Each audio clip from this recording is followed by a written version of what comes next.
La plupart des personnes atteintes de coronavirus se rétablissent environ une semaine après l'apparition des symptômes et n'ont pas besoin de soins médicaux. Boris Johnson, 55 ans, est actuellement soigné à l'hôpital Saint-Thomas de Londres après l'aggravation de ses symptômes.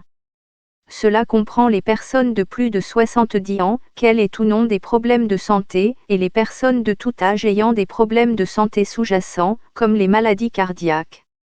Le coronavirus semble également affecter de manière disproportionnée les hommes dans la cinquantaine et la soixantaine dans une certaine mesure, bien qu'il ne soit pas identifié comme un groupe à haut risque. Mais ce n'est pas si clair.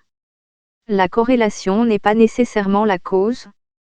Les données britanniques des services hospitaliers de soins intensifs montrent que le patient moyen qui est gravement malade est âgé de 60 ans.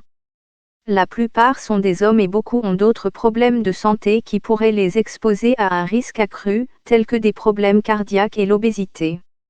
Sur les 647 décès liés au coronavirus enregistrés par l'Office for National Statistics en Angleterre et au Pays de Galles jusqu'à la semaine se terminant le 27 mars, 44 étaient âgés de 45 à 65 ans, environ 7% du total. Les taux de mortalité augmentent avec l'âge chez les hommes et les femmes, mais les hommes ont tendance à dépasser les femmes à travers les âges. Les données de la Chine, où la pandémie a commencé, suggèrent également que les hommes sont plus à risque que les femmes, bien que les experts mettent en garde qu'il pourrait y avoir des facteurs autres que le sexe, tels que le tabagisme, qui pourraient expliquer le lien. Le professeur Ian Hall, professeur de médecine moléculaire, Université de Nottingham, a déclaré « Je ne suis pas convaincu que cela explique complètement le risque accru de maladies graves chez les hommes, il semble donc possible qu'il puisse y avoir un autre facteur encore non identifié jouant un rôle. Les hommes sont plus susceptibles que les femmes de souffrir de maladies cardiaques, de diabète et de maladies pulmonaires chroniques. » Certains scientifiques ont suggéré que des gènes et des hormones sexuelles pourraient également être impliqués.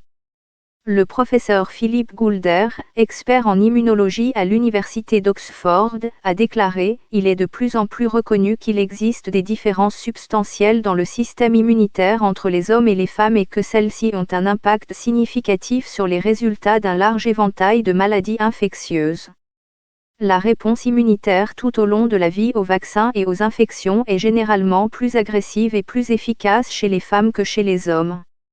Cela pourrait être dû aux femmes portant 2 copies du chromosome 10, par rapport au seul 10 et au Y que les hommes ont. Restez aussi en forme et en bonne santé que possible en faisant de l'exercice et en suivant une alimentation équilibrée.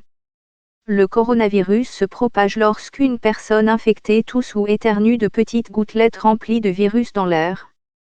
Ceux-ci peuvent être inhalés ou provoquer une infection si vous touchez une surface sur laquelle ils ont atterri, puis vos yeux, votre nez ou votre bouche. Il est donc important de tousser et d'éternuer dans un mouchoir, de ne pas toucher votre visage avec des mains non lavées et d'éviter tout contact étroit avec des personnes infectées. Si vous avez une nouvelle toux continue ou de la fièvre, vous devez rester à la maison et vous isoler pendant au moins 7 jours. Si vous, ou quelqu'un avec qui vous vivez, développez des symptômes, l'ensemble du ménage doit être isolé pendant 14 jours pour surveiller les signes de la maladie.